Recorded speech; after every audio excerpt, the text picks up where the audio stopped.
Today, on the Shrewd Dudes Podcast Thursday live stream, we are going to talk about a few different things. In This Week in Satire, we're going to talk about how the new Defense of Marriage Act, some people want it to include not bestiality. They want it to include sibling marriage. Incest is not cool. In our rants of the week, we're going to talk about the San Francisco transgender basic income plan. Because that's fair. In our Nothing to See here, we're going to talk about Klaus Schwab and the World Economic Forum and a whole bunch of other big, serious conspiracies. They're going to turn the freaking frogs gray.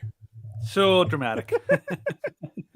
And then finally, in our douche of the week, we're going to talk about a person which we don't know their name. But they are known as Saga. And they trashed their own father at his own funeral. So it's pretty brutal. Massive douche. Massive douche. Boy. Oh boy. All of that and more on the Shrewd Dudes Podcast.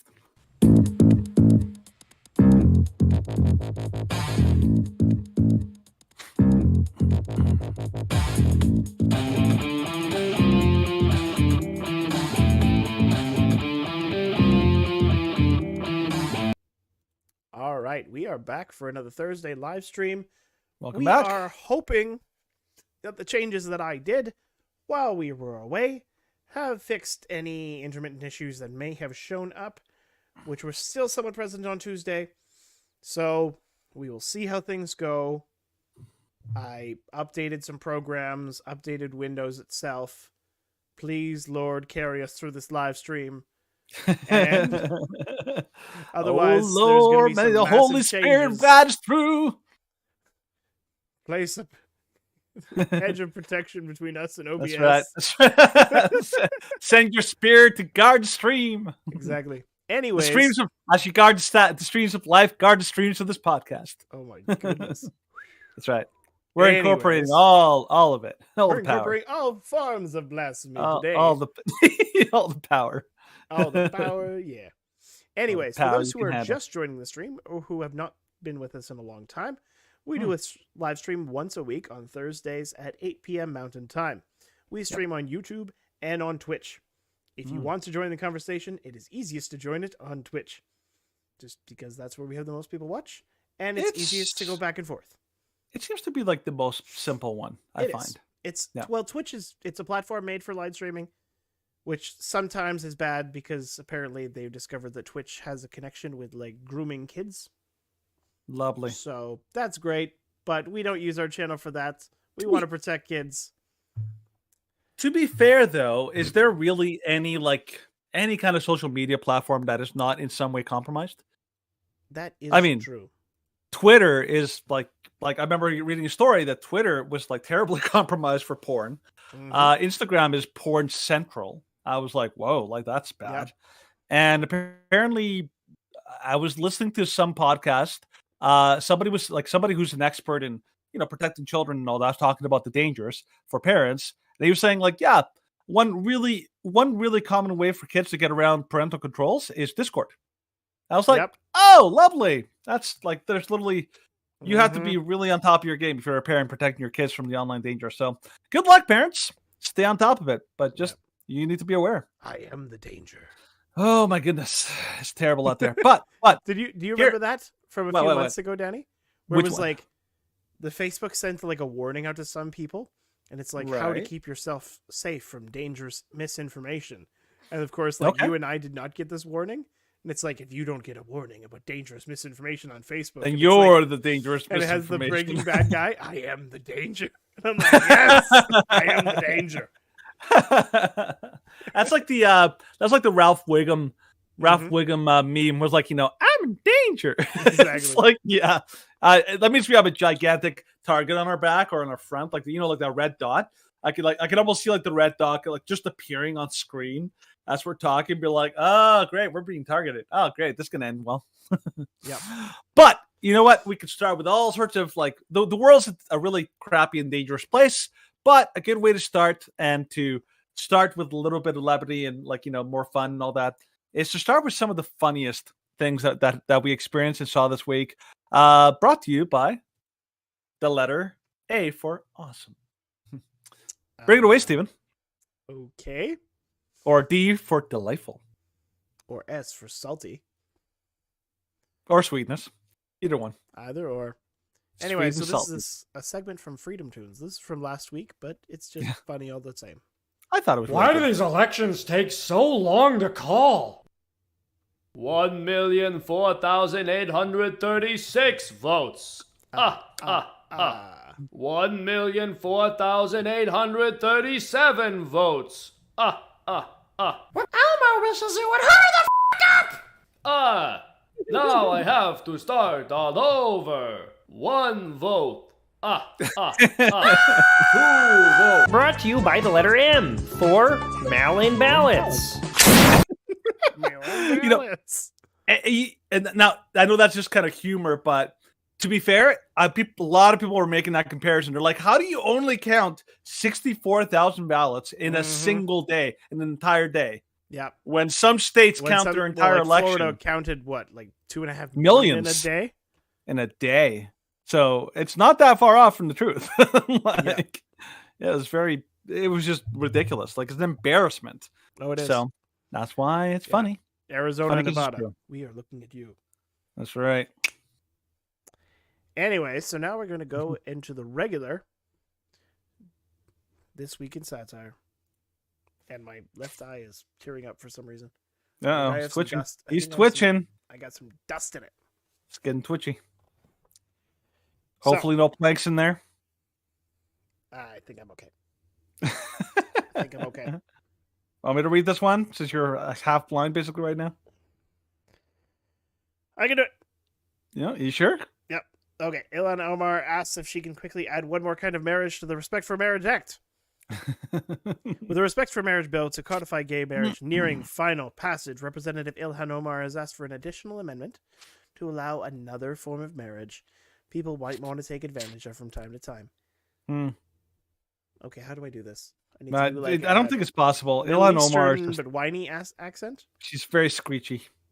Yeah, no, that's That's going to be tough to pull off. Yeah. Let's say marriage to your own brother. It's almost like Elmo. I know. Almost like an Elmo kind of voice. Elmo. Well, it's screechy and annoying.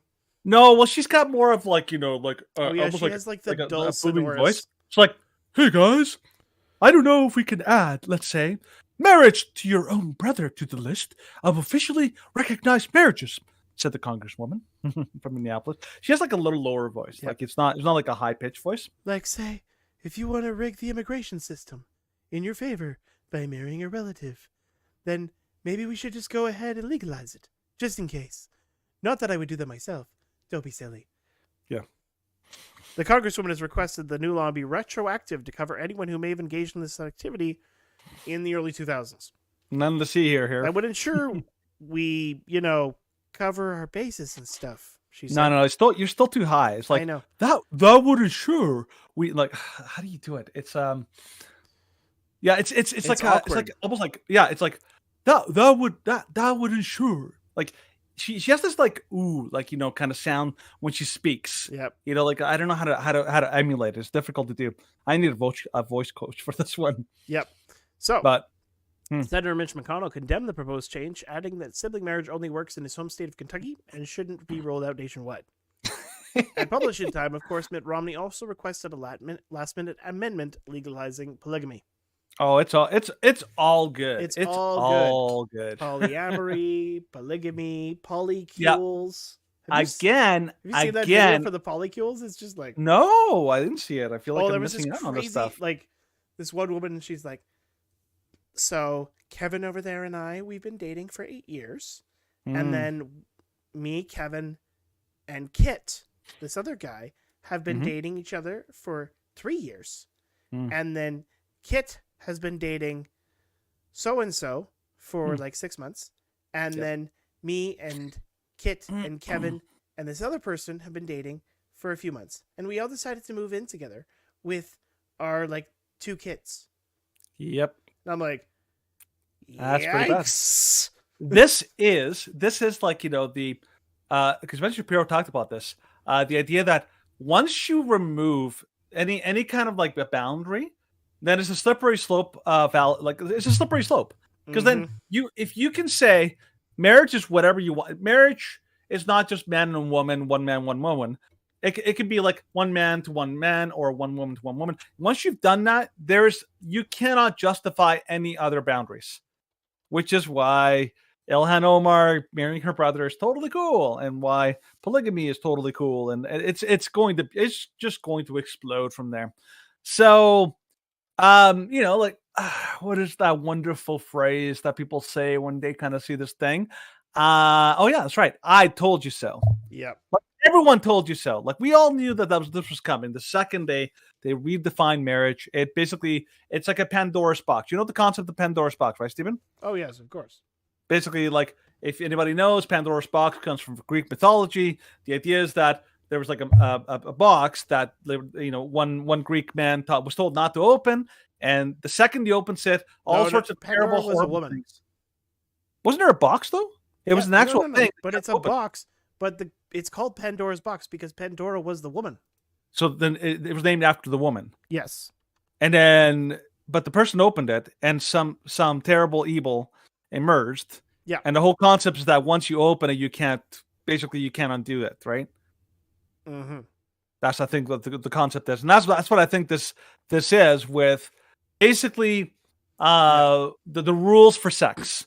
Once you open that Pandora's box, where you basically say marriage is no longer a thing, then any kind of relationship is now fair game. Yep. And that's where we're at. Just lovely.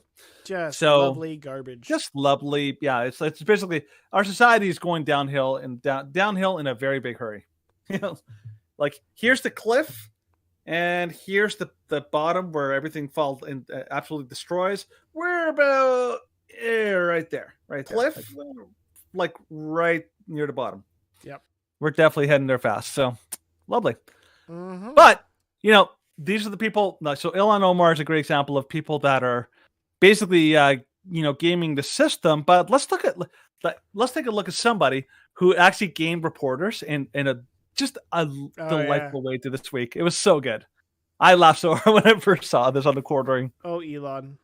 So, just to set this up, because a little context you'll need is obviously reporters got together outside of like Twitter headquarters, and they thought like, oh, we're gonna confront and ask all these questions to Elon Musk, and Elon Musk and how he totally played them was so beautiful, so beautiful.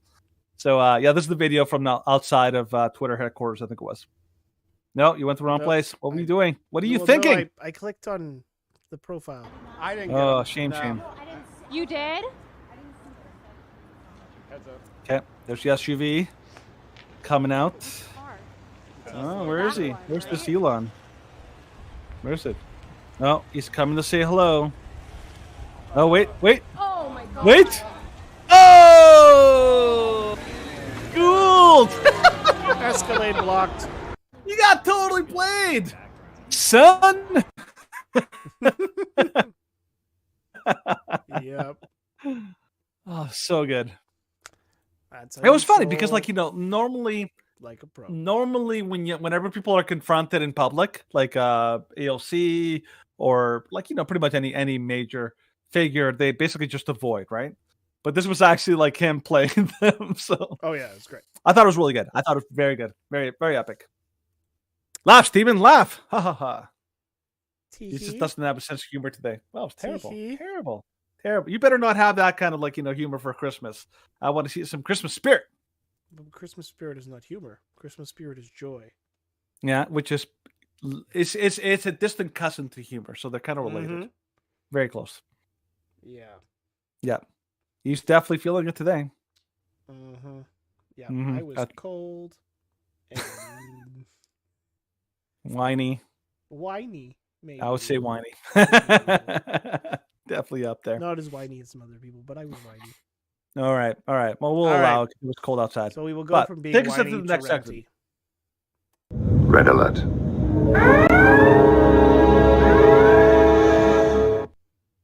So the rants of the week this week is San Francisco launching a transgender guaranteed income program. Because that's fair. Mayor London Breed announced a launch of a new guaranteed income program for the city's trans community, KTLA sister station K-Ron reports. The Guaranteed Income for Trans People program, or GIFT, except there's no F in that at all. Call it a gift. Yeah, really, it's just the GITP Guaranteed income for trans people. for. GITP. Oh, it's because guaranteed G income I for Oh, yeah, F, it is for trans. Mm-hmm. Yeah, that's where they get the F Yeah. from. Yeah. Whatever. Mm-hmm. No, it's lazy. It's a It lazy is super acronym. lazy because usually There you you go. never use the word for in an acronym. Yeah, or at, or Yeah. in. We'll provide low-income transgender San Franciscans with $1,200 each month for up to 18 months to help address financial insecurity within trans communities. Breed revealed Wednesday. The pilot program is the first guaranteed income initiative to focus solely on trans people and will provide regular unconditional cash transfers to individuals or households who qualify according to the mayor's office. This differs from other social safety net practices by providing a steady, predictable stream of cash to recipients to spend as they see fit without limitations. The GIFT program will provide eligible trans individuals with temporary income and a range of wraparound direct services, such as gender-affirming medical and mental health care, as well as financial coaching, according to the mayor's office. Cities will accept applications through December 15th, and of course, according to the mayor, they will allow us to help our residents when they need it most as a part of our city's economic recovery. Because spending money is all about your economic recovery. Yeah. It's big daddy, like big nanny government. Well, it we reminds will me take care of exactly you. of how Canada decides to embrace and try and change inflation. How are we going to change inflation and turn it around? We're going to spend more money. We're going to spend more money. And we're going to give away more money. Yeah. So yeah, it's like in Parliament in the question period, the Conservatives keep pressing on them, like people are suffering, people are having a tough time paying their bills and all that. Don't worry, we're gonna bribe them with their own money. That'll fix things. That will solve the problem.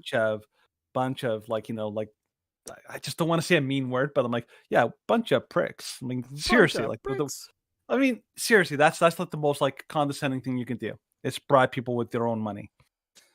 But yeah, so this city, if you want to go to the Daily Mail story, I think that one also covers this a bit. The thing is with this story is they're basically creating a charity program for their preferred group, right? Yeah. So think about how this works. What they're doing is they keep trying to push this narrative that these people are victims, these people are victims, these people are victims, like just nonstop. That's their thing. They're victims, and it's almost like even like the what do you call that? The racism of low expectations. What was that thing called, Stephen? Bigotry of low expectations. Bigotry of low expectations. They're trying to say, by the way, trans people are generally low income. And I'm like, that is really like almost like it's so you're assuming that these people like desperately need the money. Now, on the surface, this sounds like compassion. Yeah. On the surface. But honestly, I think what's really happening here, and if you really like stop to think about it for a second, what they're doing is they're trying to like virtue signal, like, oh, we're helping this marginalized community. That's their big thing. If you're part of the leftist cult, the lunatic left, it's about the marginalized communities, those people that are desperately need your help. Yeah. It's about creating a dependence on government so that, oh, look, the government's our friend. The government's here to help. The government's like supporting us. Hence, government is good. So obviously, this is another big thing. It's a PR stunt for one. Secondly, there's a statistical advantage in doing this because I don't know if you can go to the next story, the Daily Mail story, Stephen. Yep. So one thing I found really crazy about this is look who qualifies. So if you look at the story, it says xenogender, gender outlaw, and gender, whatever F. The San Francisco handout program, which is basically a handout program. Yep. It basically lets you choose from 134 genders and pronouns. And you can pick as many as you want. Okay. So as you scroll down, you can actually see like there are so many things you can choose from in this. And are you like they even have one on there which is called Tomboy. You can actually choose Tomboy as one of your preferred identities. Like it's trans girl, demi girl, sister girl. Is that a cisgender man? Isn't that like straight? Well, they also have cisgender women. Yep. So even if you're not trans or gay, you still can qualify. So this is basically everyone qualifies if you wanted to kind of system. This is like the rubber stamp kind of system, if you think about it. Like, think about it. So when I was in university, there was a whole bunch of scholarships that you could apply for, but there's a whole bunch that I couldn't apply.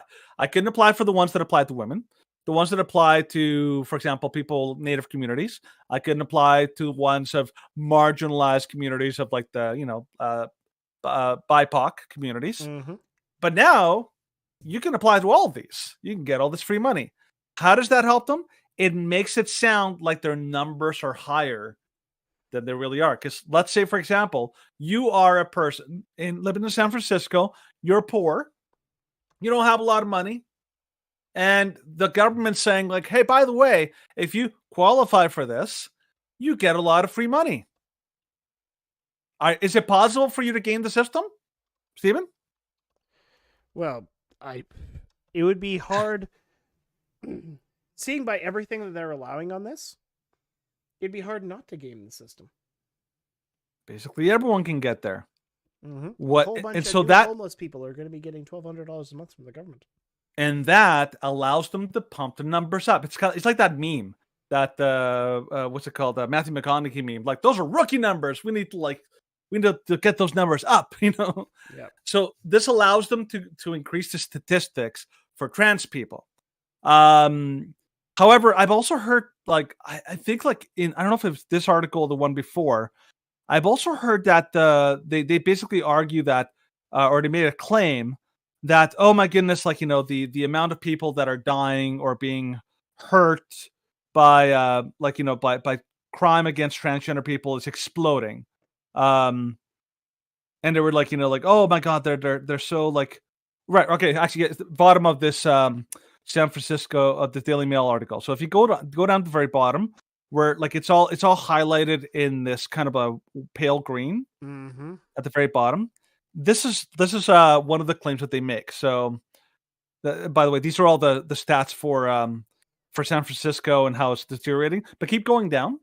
At the very bottom, it's like this big thing saying like rising violence against transgender people. Okay, so here it says rising. Okay, so this is what their claim is. They say, okay, so at least 32 transgender people have been murdered since 2022, according to a report by the Human Rights Campaign. Stephen, anything about that claim seem potentially suspicious? Anything about that claim? About how they're reporting it? Just off the top of your head, I'm wondering if you can see anything suspicious about that number. Well, it's odd that it says since 2022, but I guess it's trying to imply the start of 2022. Sure, like in the year 2022. Here's the first thing I thought of, and the first question I had: what were they murdered for? Because the implication is that they were murdered only because they're transgender. They're transgender, hence they were murdered. And you and I have looked at stats in the past of these so-called transgender murders or deaths, and then consistently what you find is that the people, yes, they were murdered, but they were not murdered because they were trans. They were murdered for other reasons, either for drugs or because of a spat between them and the lover, or because they frequent places that are usually a little more dangerous, like all sorts of reasons. But the way that they look at these numbers, they say, oh, this person was murdered. Were they trans? Let's add that to the number of trans people murdered. And then they use those numbers to in Congress, and the White House uses these numbers, and they make these big stats saying like, oh my gosh, the murders, like, trans people are being killed everywhere. And it's this big, humongous claim that trans people are somehow being hunted down like crazy animals. It's very similar to the arguments about the Black community. oh, black people or black men are being hunted down by cops. Is that true? No, it's completely manipulated data. But you see this law, and I see this as basically not only a PR stunt, like, hey, look at us, we're being so compassionate and good, but in reality, it's just there's a lot of ulterior motives I can see here. What's your take on this, Stephen? That's my take. Well, just give me 1 second. You got a lot of things going on, eh? No, I'm just changing one of my settings. Okay. Just so that I can. There we go. I just said go to dark. Whatever.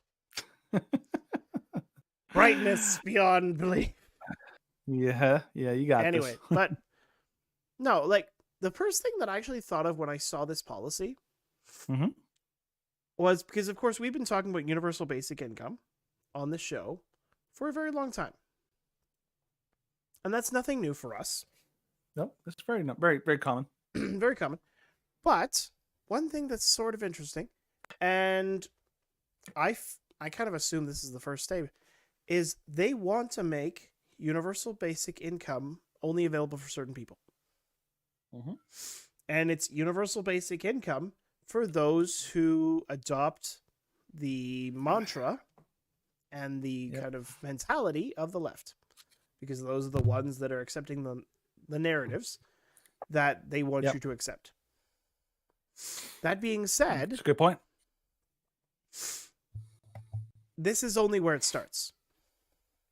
If they're saying, okay, well, you basically have to say, well, you don't have to say you're trans. You just have to say you're gender non-normal. And then as long as you say you're, and all that. yeah, as long as you're like non-conforming to the regular patriarchal system of binary sex, then you get $1,200 a month. And now, of course, then they'll add on top of that it's like, oh, well, you're gender non-conforming to the binary. Now we're going to add on, have you been climate conscious this week? Okay, if you have, then that's another $300. Otherwise, we will have a levy on you. Like it's moving in the direction where it's making things more difficult for those who do not accept the narrative, and making it easier and making it so that, oh, well, you're thoroughly dependent on the government and you will have all of your needs taken care of as long as you accept daddy government and everything that it says. That's the general progression I see this going. Because I knew that universal basic income was never going to be for everybody. It was always going to be, all right, there's a caveat where you need to accept something that the government says, or you need to align with their agenda. Yeah, you make a really good point, because we've already seen this in the past past year even. The passports. Okay, you get all sorts of benefits if you have the passports, but if you don't have like the vaccine passports, if you don't get the vaccine passport, then you don't get those benefits. We also saw this with what was it? Even here, I heard a story recently where Canada, the Canadian government, basically gave the provinces a promise: we're going to give you all this funding for what do you call it, for healthcare. But in exchange, we want to get all this data about the people. Yeah. And normally, healthcare is a jurisdiction of provinces, but they're using money as leverage. So expect that this is going to be a more common thing going forward. So I think you've raised a good point. The idea that this is totally, it's like, it's basically what we saw before. We knew the connection or the parallels between the vaccine passport and segregation. But in a new world where they want to create a Chinese communist style social credit system, you have to play the game. And this is the method that they introduce, soft totalitarianism. Oh, you have a choice, but your choice is either play the game or you're basically removed from society. You're basically like the in Hinduism, they have the untouchables, the group at the very bottom of the caste system. That's basically what they want to create. They want to create an entire segment of untouchables as a way of control. So, yeah, it's getting bad out there. But so this is what San Francisco is doing. They're getting away with it because, of course, this is the current thing. This is the current, like like this is total.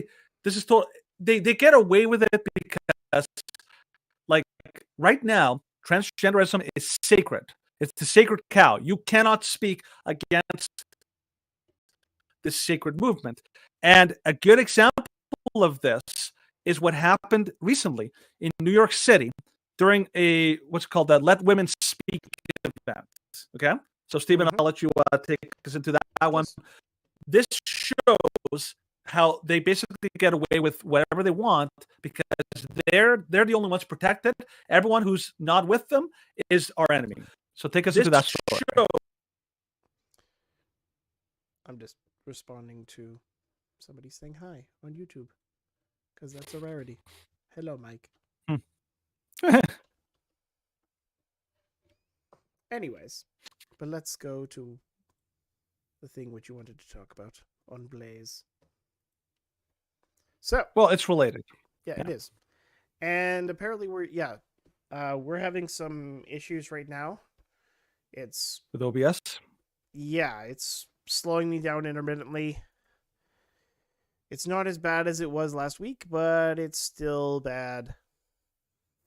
We'll keep an eye on it. Let us know if it gets worse. Yeah. We might have to make some adjustments, but yeah. Anyways, so from the Blaze Media, 9 arrested after transgender activists clash with police at Let Women Speak event in NYC. So far left protesters clash with police. Fox News Digital reported transgender activists flocked to the pro-women event in Manhattan to demonstrate against a movement they claim fuels hatred towards the trans community.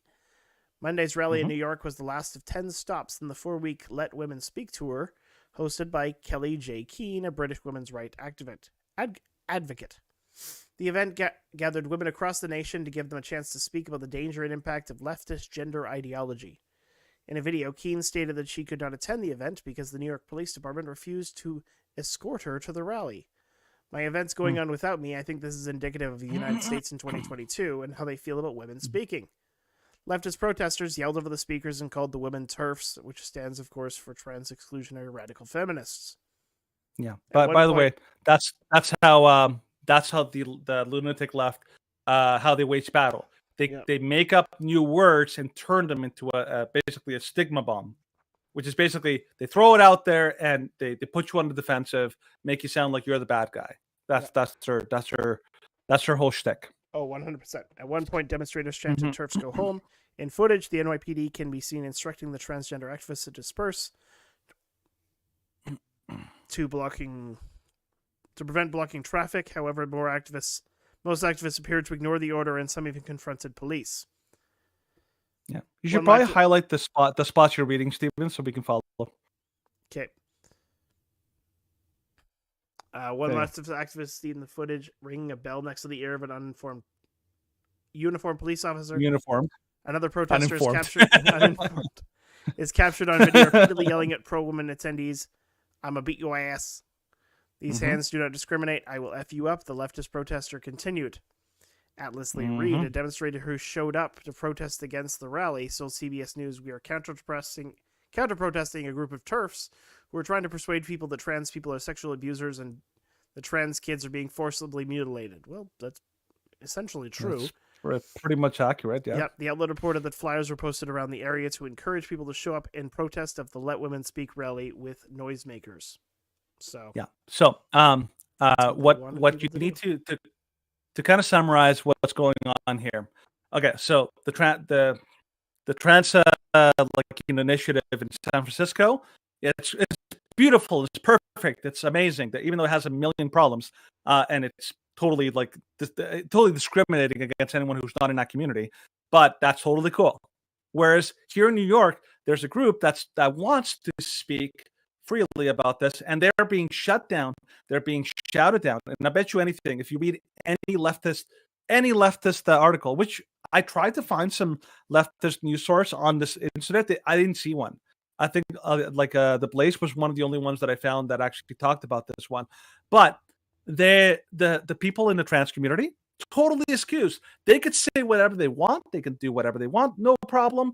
But anybody speaks up, they're shouted down. They're treated like garbage, and they're totally attacked. This is the state of affairs, and it's pretty brutal, actually. Yep. And yet, look at what they did in another event that took place in Florida. So that's the next article, Stephen, the other Blaze article. There was an event in Florida, and in that event, look at the contrast. The people who are protesting New York, totally legitimate. They just want to have the ability to speak out on something that matters to them. They're concerned about some problems. But what happened in Florida? These people did something far more horrible, and everyone jumps to their defense. So look what they did here. Yep. Photo surface of sex toy ring toss game at Gay Pride Festival. Billed as family friendly. Group in charge of game calls it a safe sex icebreaker. I love how you throw family friendly in front of these horrible things and like suddenly make them good. You know. Yeah. By the way, we're gonna have an adult child orgy. But it's family friendly, so it's all good. Get in there, kids. Yeah. Jeez. So, photos have surfaced of these events. The group in charge of the game told the station it was meant as a safe sex discussion icebreaker. The city, of course, said it was very disappointed and did not approve the details of these activities. And, of course, the Libs of TikTok Substack story about the event concluded with the following. It started out with the freedom to love whomever you wanted. Love is love. And then it was more representation and half-naked kink parades. Now it's drag queen story hour in elementary schools, kid drag shows, and dildo ring toss. We're so far down the slippery slope. Are we finally allowed to call this grooming? Well, we should. We kind of called this grooming a long time ago because that's what. Sorry. Did you catch that? That was dildo ring toss. Yep. Just picture what that is. These people, like this community, these people that are like in these kind of events. They're so brash now. They're so completely unafraid of any consequences and any pushback that they are literally having dildo ring toss, and they call it a safe sex presentation. You tell me if somebody's at a Calgary park here, and they're having a family friendly event, and one of those family friendly events for kids it's a ring toss with a dildo. Yeah. And you want to defend it saying it's teaching about safe sex. How is that teaching anything about safe sex? That is not in any way defensible. And yet these people are so brash and so immoral. It's brutal. And it's brutal that they get away with this kind of stuff. Now, keep that all in mind when you think about this next story, because think about it. The people in New York, those people were assaulted, like they were assaulting people. They were yelling all sorts of horrible things at those people. The people in Venice Beach, they were doing really, really inappropriate things with little children in a public venue. None of those people are going to get any kind of pushback, any kind of attack, any kind of consequence for their actions. But then look at the story that's been dominating the headlines over the last couple of days. And this one is so heinous. I was looking at it. I was reading through this whole story, and I'm just thinking that is what you felt was the most horrible thing ever. Those are the words that you thought, and this was so this is Candace Cameron Bure, who I'm a huge fan of. I think she's an amazing example of a really godly and a really good spokesperson for Christianity in Hollywood. But I feel like she got an absolutely horrible treatment this past week. So go ahead, So Stephen. several celebrities on the GLAAD spokesman are criticizing Candace Cameron Bure for recent comments on traditional marriage, while her daughter Natasha has come to her defense. Bure caused an uproar earlier this week following an interview with the Wall Street Journal about switching from the Hallmark Channel to the Great American Family. The actress discussed how the Great American Family is a better fit for her professionally. My heart wants to tell stories that have more meaning and purpose and depth behind them. I know that the people behind the Great American Family were Christians, or I knew that they were Christians that loved the Lord and wanted to promote faith programming and good family entertainment. That, of course, got everyone talking, the comment that got everyone talking dealt with Bure's take on which storylines will feature on GAF. When asked if she think there will be any LGBTQ storylines, she replied, "I think the Great American Family will keep traditional marriage at the core." Yeah. The chief Okay, executive. so just stop there, just really quick. That is the comment that somehow garnered like incredible amounts of like of hate and like and really like really brutal attacks online. All she said was that I'm glad, like I think that they'll this focus TV on keeping it channel at the core. that they're just going to keep traditional marriage at the core. That was one step too far, and the people that went out against her, they thought that was like the most horrifying comment anybody could make. It was such a complete farce. It was brutal. So yeah, go on to the response. Mm-hmm. So, though neither one has ruled it out, their decision not to focus on these topics caused a media firestorm. And so, from the first quote, "Honestly, I can't believe after anything that went down just a few months ago that she would not only create a movie with the intention of excluding the LGBTQIA+, but then also talk about it in the press. This is rude and hurtful to a whole community of people," pop star JoJo Siwa shared on Instagram. Bure's former Full House co-star Jodie Sweetin responded to Siwa's post saying, "You know I love you." GLAAD president and CEO Sarah Kate Ellis also issued a statement reacting. "It's irresponsible and hurtful for Candace Cameron Bure to use tradition as a disguise for inclusion or exclusion."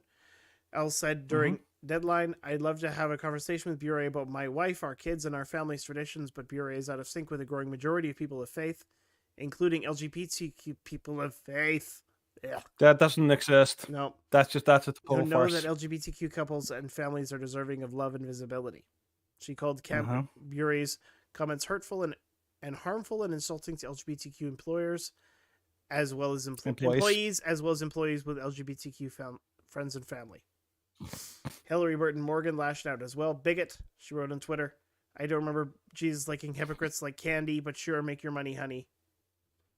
You read that prejudice wave all the way to the bank. I've always loved how people who like I'm just going to assume right off the bat that lady who just commented on that. I'm going to assume right off the bat that she couldn't care less about Christianity. She's probably never read the Bible and probably wouldn't know anything about the Bible if you asked her. But she feels arrogant enough that she can lecture you on what the Bible says. Like this is such a common thing. Yeah. So let's do a little comparison. A little back and forth comparison. So Candace Cameron Bure, all she said was that she said that this channel is going to focus on traditional marriage. She didn't say anything negative or derogatory. She didn't attack anybody in the trans community. She basically never said anything negative. She just said this seems to be what they're going to focus on. That to these people, to these like lunatics on the left, that is enough to basically go after her and say horrible things about her and have the gall and the audacity to actually suggest that she's a horrible person while themselves saying horrible things. That one Tree Hill actress, she basically called her a bigot. She basically accused her of all sorts of things. So you're saying you're a horrible person, and I'm going to prove it by saying horrible things about you. The other one that was crazy is what was her name? JoJo Siwa. If anybody remembers, this is the girl who got a little famous because she called Candace Cameron Bure one of the rudest celebrity she's ever met. Based on what? Based on one interaction where she felt, and this is totally subjective, she felt like, oh, I got slighted when it was like it was so easy to explain. You can't expect that a celebrity is going to like cater to you because celebrities have a million things to contend with while they're going out there. Give me a break. So she was like crying a heartbreak, and then Candace herself reached out to her and actually showed her that she's actually quite a kind person. And yet she goes after her again, and she's like, such a horrible person. Like, give me a break. You are a horrible person, and you're going after her. She is honestly one of the most incredibly kind people in Hollywood, which is rare. And these people are piling on her. Is that fair based on her comments? No. Are those people in Florida, do they deserve to be to be like mocked, heckled, and probably like rebuked for their actions? Yes. those people in New York who attacked those innocent people who were just because they don't agree with them, are they like, do they deserve a little condemnation? Yes.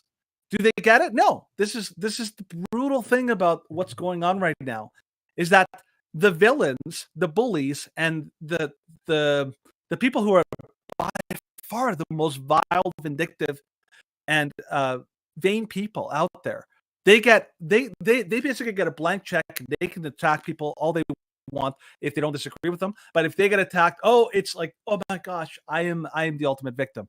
This is the double standard that's happening, and it is pretty brutal to see this. And yeah, so I wanted to show that because we're seeing in real time two completely different standards.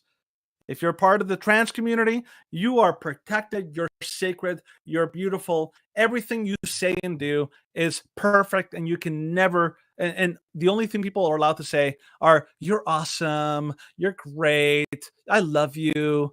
But if somebody doesn't even have to say something mean about you, they just have to say something that you don't like, and suddenly they're fair game.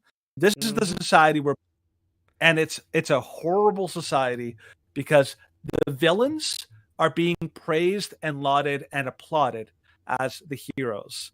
And yeah, that is in real time what we're seeing right now. Candace Cameron Bure does not deserve that treatment. The people who are in those other places, these are really not good people. Now, is this all every single transgender person? Of course not. No. These are the most loud, obnoxious, and brash activists out there. And they are really horrible people. And you're not crazy for noticing this. Yep. This is really a thing, right? Oh yeah, it's been steadily getting worse. It's becoming steadily more noticeable. And the trans community is becoming increasingly more aware of what they can get away with, which is basically murder. Especially it's by like comparison to white people. It's like the rich kid. Like those rich kids who basically their big rich daddy will basically always bail them out, and always they never get consequence for their action, and they become it's like the girls on that one girl on Mean Girls, who was the main one, Regina, Regina, yeah. Her mom basically let her do whatever she wanted, and she, as a result, she'd be a horrible person because there's never any consequences for her. So that's basically the kind of world we're building. Reminds me of what's that one? Russell Peters. He did a comedy sketch, and somebody's going to get the hurt real bad. Well, I like the opening line. I like the line that comes just before those, because of course he says somebody's going to get hurt real bad in response to Russell threatening to call Child Protective Services. But it's just like, he's like, Russell, do the dishes. And he's like, F you, Dad. Excuse me? Do I look like Ryan's mom to you? What did you say? I'm like, you can't hurt me, Dad. You can't hurt me, Dad. I'm going to call child services on you. It's like, here's the phone. It's like, aren't you scared? It's like, I might get in a little bit of trouble. But in the time, somebody's going to get hurt real bad. You may know him that's what very well. Yeah, that's such a good thing. By the way, a comedic sketch. By the way, before we move on to the next segment, I just wanted to kind of cover. So Conquer Worm, by the way, I did change the mic. I put the logo on this side, but it's facing the proper way. I actually did not know that this mic faced only one direction. Just wanted to let you know why I was confused. I thought it was like a regular mic that you could hear from any side. So thank you for the tips. Also, we do know that the G20 has signed a commitment to the Global Health Passport. We're going to cover that later on. So definitely keep watching. We want to see what you think about that. So, Stephen, anything else? Mm-hmm. Yes. Okay. Stephen's super chatty tonight. Right now. He's super typey chatty. So yeah, that's the story that. So the transgender thing, that didn't surprise me about how they're basically trying to pay them off in San Francisco. The stuff that happened in New York and in Florida didn't surprise me too much. But I really got a little upset because I'm like, you know what? I feel like Candace Cameron Bure got the bum rap.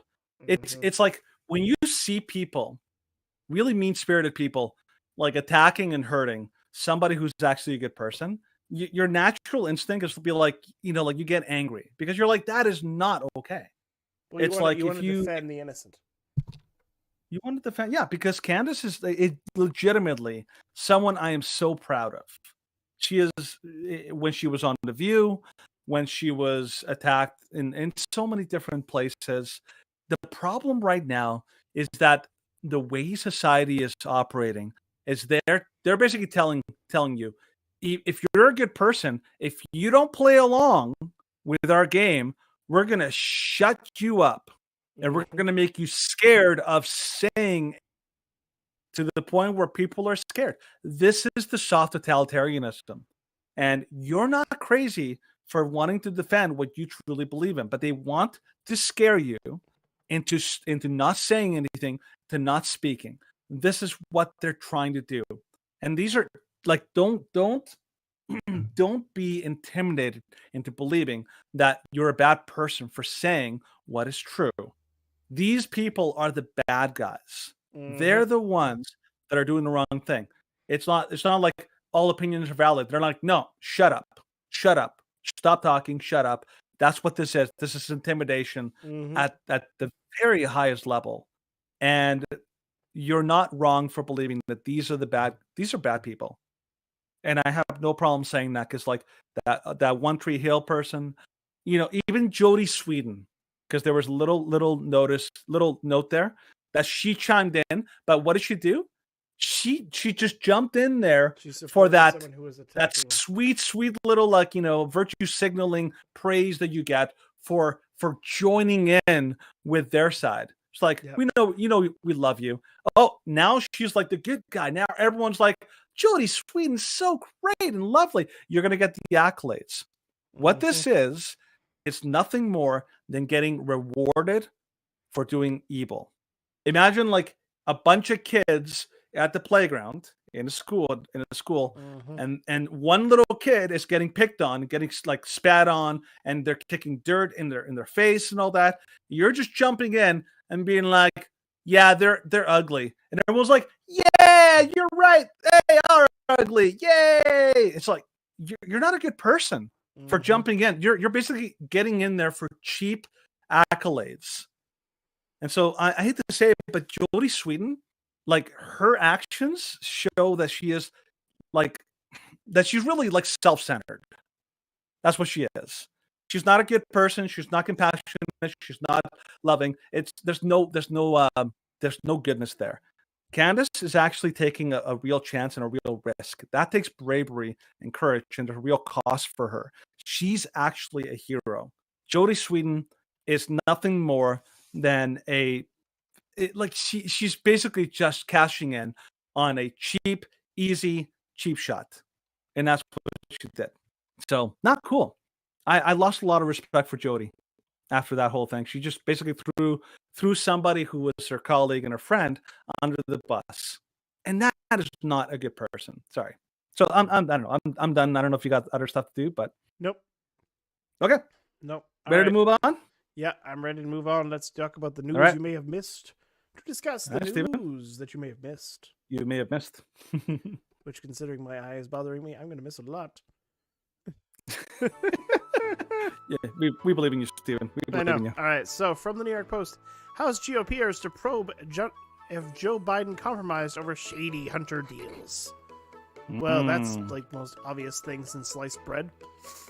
Two top House Republicans said Thursday they would examine whether President Biden is a security risk and whether he's compromised by foreign governments in connection with his first son Hunter Biden's shady oversized business deals. Overseas, not oversized. Oversized. Oversized, but they that's were like, oversized that's too like, because he was getting that's like paid the story about the cops who are, yeah. So, Reps James Comer and Jim Jordan, the respective incoming chairman of the House Judiciary and Oversight Committees, leveled the accusation as they announced their first order of business will be probing the Biden family. Our investigation is about Joe Biden. Was Joe Biden directly involved with Hunter Biden's business deals, and is he compromised? That's our investigation. We're not trying to prove Hunter Biden is a bad actor. He is. Lawmakers went on to claim, citing whistleblowers, that Joe Biden was directly involved in his son's foreign business deals and interests, despite the commander-in-chief repeatedly insisting that he had no knowledge of such activity. That's nonsense. We know that he was directly involved. He was always directly involved. So, Joe Biden is a liar, and we just knew it. Yeah, by the way, so a really quick note on this. Just a little reminder for anybody who may have missed or forgotten this. There was emails where Hunter Biden was communicating with Chinese officials saying 10,000 for the big guy is what he said, and there was an actual official. I forget the guy's name, but he was a guy who was intimately knowledgeable of the thing, and he basically came in public and he said, "Yeah, the big guy is Joe Biden." He was verifying that, yeah, this was like absolutely big. That story came out. The DOJ, which has been completely, and I don't say politicized, I say compromised. Compromised in the sense that they are nothing more than a tool of the federal government. Yeah. They're supposed to be impartial and have a separation and operate independently, but they're not. They're working. They're only a tool of the federal government when the Democrats are in charge. Well, they're the tool of the Democrats, I would say. Yes. Which is the deep. Basically, they're operating like the Gestapo or the KGB or the PSB in China. These are official law enforcement agencies that do the bidding of the government, and a lot of times this is usually a sign of a government that is working like a banana republic government. So this is good. I'm hoping that we see some good results here. Let's hope so. Okay. Next story. This is actually from Sean Hannity. In 30 murders or less, awful ad claims Lightfoot delivers. Shows her delivering a pizza. So apparently, Lori Lightfoot looks like she's going to be getting a little bit of a election to kind of she's trying to get her re-election. And this is what they came up with as a commercial to try to claim that that Lori Lightfoot is so great for Chicago. By the way, this is a classic example of cherry picking. Cherry picking to the most degree. Maybe full screen it and show us what we got, Steven. This is the commercial here. Mayor Lori Lightfoot launches a plan creating thousands. Does Lightfoot do anything? She's not playing? Given the mess she was dealt, Lori's really delivering. Chicago's #1 for corporate expansion and ranked best American city. She even got 5,000 new Google jobs. And she was cool during COVID. Hey, did you order thousands of new jobs and a pepperoni? Told you she delivers.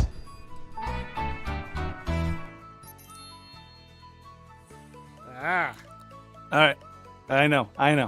She's not easy on the eyes. That's like a face only a mother could love. I will say this.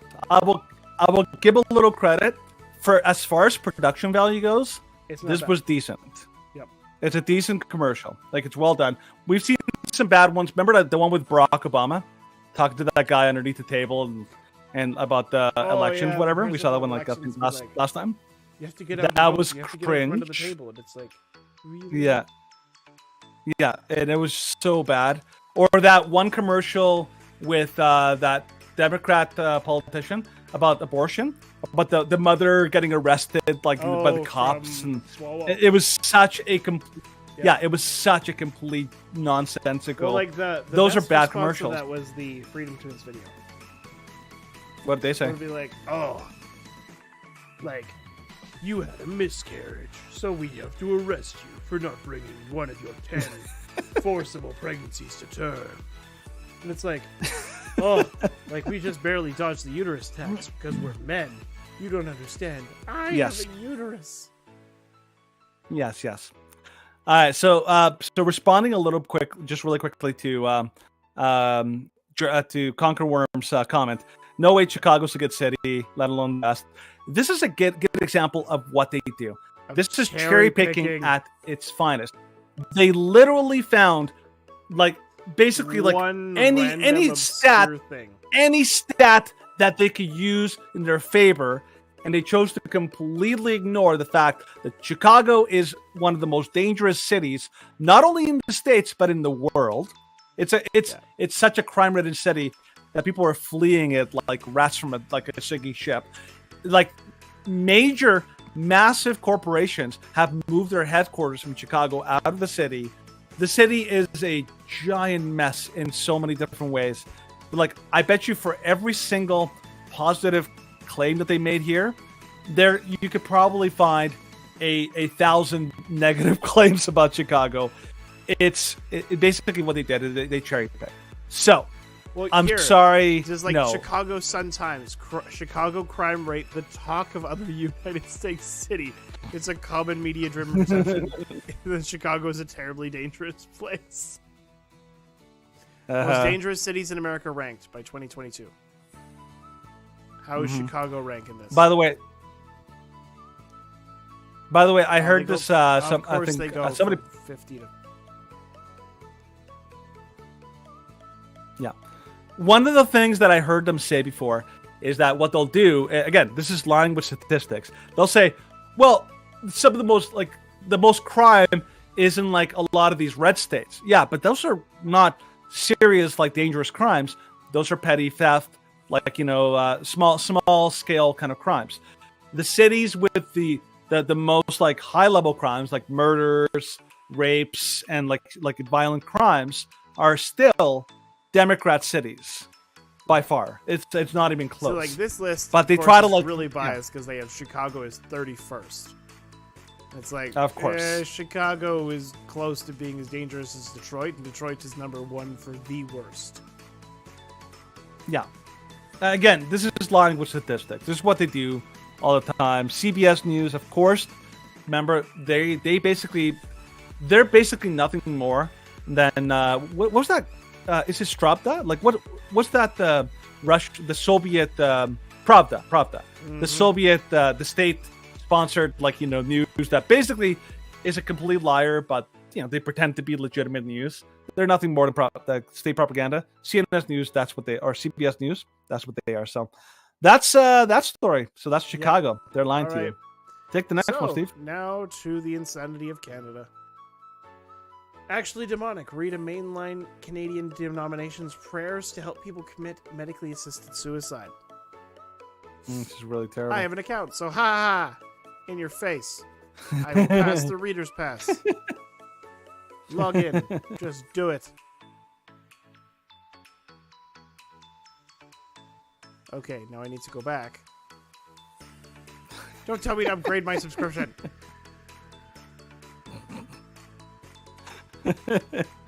There we go. I've done this before. Go away. I don't want to upgrade my subscription for $144. Go to reader view. Once I dismiss this, then we'll be fine. So, as Canada prepares to loosen laws related to medical assistance in dying, prayers published by the United Church of Canada, designed to help sick and disabled people follow through with the lethal procedure, are drawing criticism and shock. While the euthanasia has been available for many Canadians for the past 6 years, the Parliament considers amendments to the Criminal Code last year that will expand the availability of the practice. Amongst other changes, a citizen possessed only a mental illness can now request euthanasia next spring, whereas the practice was originally limited to individuals with serious physical illnesses or disabilities. So, and we talked about this a couple months ago. So, the Prayer in the Midst of Fear, which is co-authored by United Church of Canada minister and for the co-president of Dying with Dignity, an advocacy group which supported the legalization of assisted suicide, can be described as an exercise in radical autonomy. The supplication centers on asking for God that family members would accept their loved ones' decision to kill themselves with the aid of medical professionals. Making no mention of eternal life secured through the death and resurrection of Christ, the prayer attempts to embrace an uncertainty about death. Let us chant together. I am afraid. Ugh. I feel fear penetrating my mind and my heart. I fear fear in my gut. I am afraid to die. I do not know what lies No. You beyond gotta the do. great... What? Am I not being... No, you gotta get. You have to give it the gravitas of Martin Luther King. I'm afraid to die. Oh I do not know what lies behind the barrier of death. I'm afraid to release myself to the great unknown. I'm heartbroken and afraid to leave my family. I am still needed. I have to let go of hope for healing, and I hold on to hope for the next life. That's how you got to do it, Steven. I could do that, but it just feels wrong because it's not. I have a dream. It's, I have a This dream is to wrong. I'm basically trying to mock it by reading it Okay. in that kind Well, of you voice know, like, because I it can- deserves mockery. die. All right. Well, Get in there. Mock I can the mock crap with out the of this. MLK speech voice. Do it. I am afraid that my family and loved ones, children and grandchildren, will be troubled when I tell them I plan to die using medical aid and dying. But in the midst of that Testify. fear, I have hope that my family and loved ones, children and grandchildren, will understand the choice to end my suffering. I hope they will be preach it, proud brother, of my preach it. decision and will understand that Maid is consistent with the love and compassion of Jesus. I have peace in my Amen. It's so bad. It's so terrible. That's the thing. All right, That's compose why myself. I'm like, this deserves to be. All right. I have such peace in my knowing that this is my choice. My family loves me, but they cannot feel my suffering, and they cannot comprehend my. Oh, testify, brother. I have testify. hope and assurances that my death will be gentle. Oh, Lordy, Lord. I am grateful that I can make this choice, for I am terrified of dying in pain and being helpless. Oh, thank you, Jesus. Thank you. I Jesus. have a dream that I will die. At the hands of medical professionals who are really Yep. Dr. And then, of Kevorkian in course, disguise. like this guy, the editor-in-chief of Mere Orthodoxy, characterized the prayer as actually demonic. It is. Yeah, Nobody it is is. usually careful This is- about the use of such language, but dang, yep. Yeah. This is basically abortion for the old. It's basically what it is. Oh Like, my abortion gosh, is there's usually actually an for- extra bit to this. The prayer to Really? be offered with children, written by the same authors of the aforementioned supplication, is meant to help children understand their parents' decision to be euthanized. By the way, Billy, it's okay that your mama wanted to die. It's cool. Yeah. Jeez. I know. It's just like, it's okay that your So- parents want to kill themselves. You're going to be alone in the world. Yeah. But you have to come to grips Yeah, with yeah. that So- because they're selfish bastards. Yeah. You remember, Stephen, in Canada, for anyone in the States who is not aware of this, Canada usually has a day, I forget what day it is, but it's like Bell, which is one of the major Hold on. This is telecom things. This is the last paragraph. This They is say it from all a right. church. We're not sure Okay. what happens when a person dies. Maybe a part of them goes to Oh. a better place. Dear God, please take care of the parent when they die. Hug them very close and take care of them after too. Oh, good. There's a hope. Yep. My gosh. Just have massive So- signs outside of United Churches. Good luck with your blasphemy guys are when you're rotting heretics. in hell. Oh, it's so bad. Well, I mean, they have an atheist as one of their pastors, so I mean, like, it's already completely compromised. So, like I was saying, in Canada, Bell, which is a major, telephone kind of company, they have Bell Let's Talk, which is a big, humongous deal every year, and it's all about let's talk about mental illness. And one of the big focuses is they say oh, suicide is a big problem, and so you can call our helpline. The way that Canada is moving right now, if you call the Bell helpline, I would not be shocked if you're now going to get somebody be like, oh, by the way, I'm feeling really low and I feel like I want to kill myself. Like, oh, don't you worry, I'm going to transfer you right away to the aid office. Just like, what? Aren't you supposed to talk me out of it? No, don't worry, we'll get No. we'll cover it. We got you covered. Well, there it's was there was a story that I was reading about, and I'm not exactly certain where I was reading it, but there's a guy, I think he's in Ontario, and they're like, oh, he doesn't really want to kill himself, but he's afraid of being homeless. Mhm. And it's like, okay, so then help him so that, and he's disabled, so help him so that he's not homeless. Where are his supports? Nope. And they're like, No, cheaper to kill we've them. recommended him for Maid. And it's like, you guys are Let's kill him straight because up he's evil. cheaper. Yep. Oh, Yep. that's exactly the way it is. It's easier Yeah. and cheaper Joe, to it's cheaper. kill people that are a strain Yep. on the system if the government is running everything. So it's like, well, why Yep. would we take care of them? Because that's just extra money when we could be using that to spend on someone else who is benefiting society. These are evil, wicked, barbarous people, and they are only pushing it more. Like we saw in the original segment, the rant of the week, the sexual freedom, sexual liberty is now the ultimate thing. And here, culture of death. Abortion is cool. Killing the elderly and the sick is cool. We're now culture of death is terrible. Let's move on to the next story. Okay. So this is from Red State. Joe Biden's transgender insanity. Guess because we gotta cover a lot more, so we should probably move on. Yep. Joe Biden's transgender insanity gets crushed in court. Yay! Woo! This is actually a good thing. One of the most deranged aspects of the Biden administration has been this pushing of radical transgender ideology, and it is radical and extreme, and it's not normal in the medical field. Well past just letting people do what they want, the president and his handlers have sought to force doctors to partake in activities that violate the principle to do no harm. That includes being forced to prescribe puberty blockers and hormone blockers to those who have no medical need for them, which is legitimately a consideration, as well as having to refer patients to gender-affirming surgeries that permanently harm them. Thankfully, in a blow to the transgender lobby, the U.S. District Court for the Northern District of Texas has ruled that the Biden's edict on those matters is not lawful.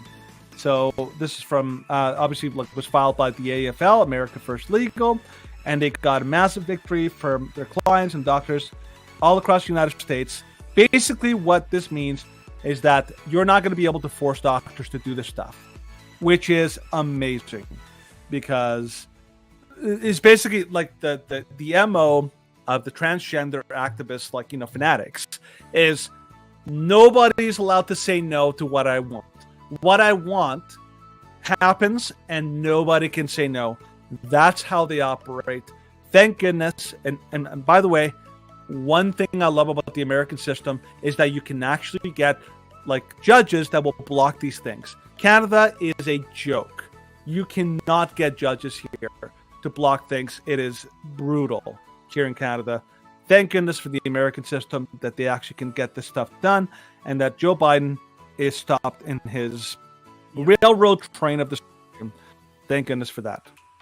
Yeah, because it's what he has planned to do, and thankfully he's been stopped in many other different ways, not just involved in the transgender ideology, but including the student Biden loan forgiveness. has been actively trying to destroy the economy and the moral foundation of the United States. And it's been really, it's all on purpose. None of this is accidental. Yeah.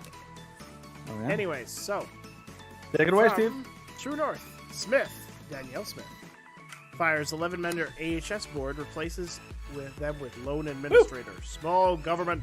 Yeah! Danielle Smith has made good on her promise to rehaul about her health services leadership and has fired 11 members of the department's board. On Thursday afternoon, Smith announced the board was replaced with its administrator, Dr. John Cowell, a role he's held before. He can accelerate the changes that we all need to see. Cowell has been charged with reducing ambulance, emergency room, and surgical wait times and developing long-term reforms through consultation with frontline workers.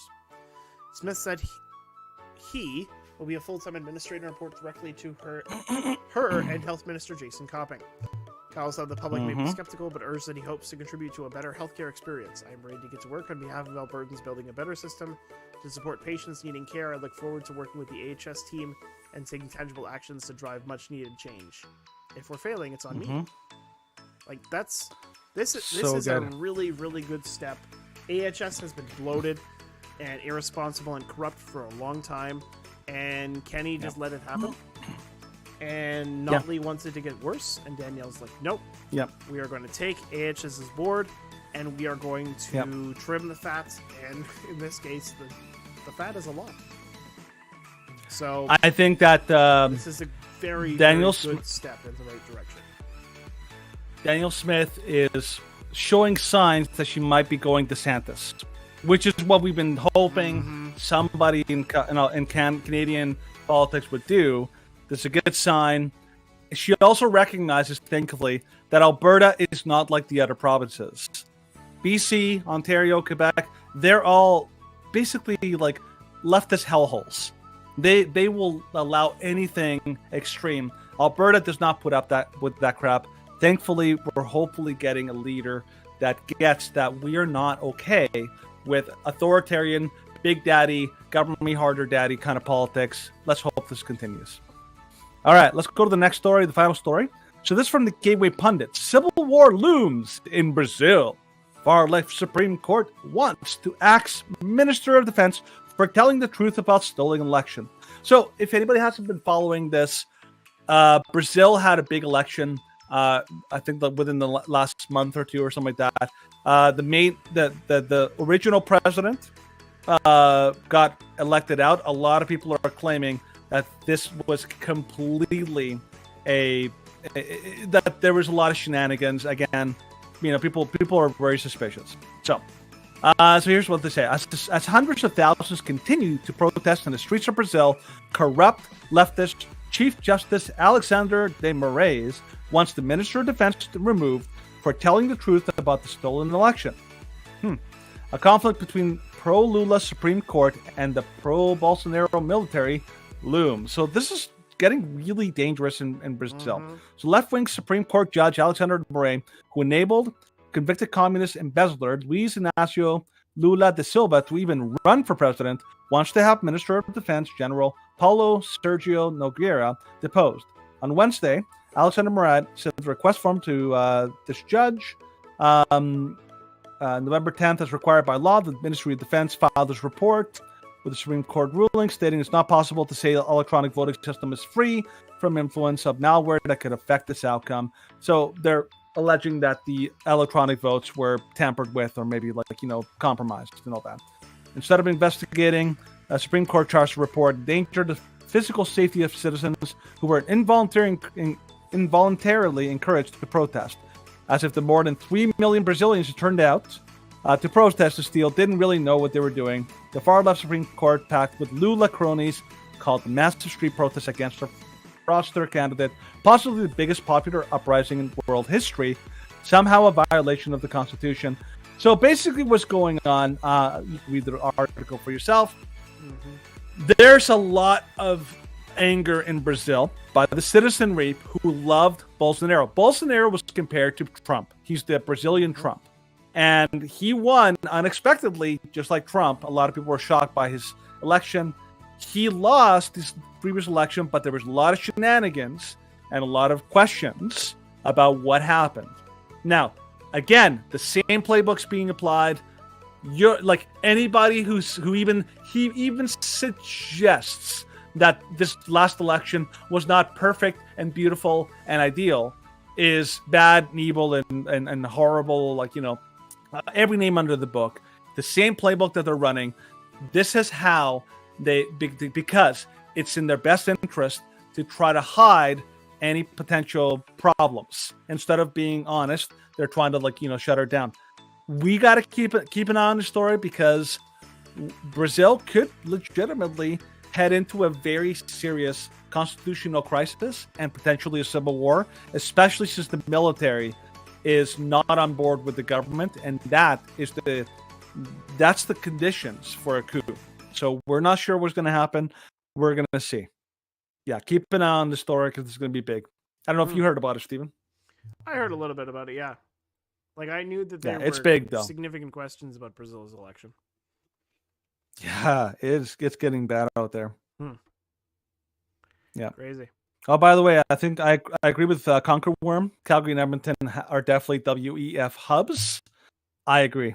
I think that we talked on Tuesday, the Calgary election is definitely questionable. We're not sure what happened, but the way that the results came out was definitely a little bit curious, to say the least. So yes, keep an eye on these Calgarian and Edmonton councils. But let's get ready to talk about what we're not supposed to talk about.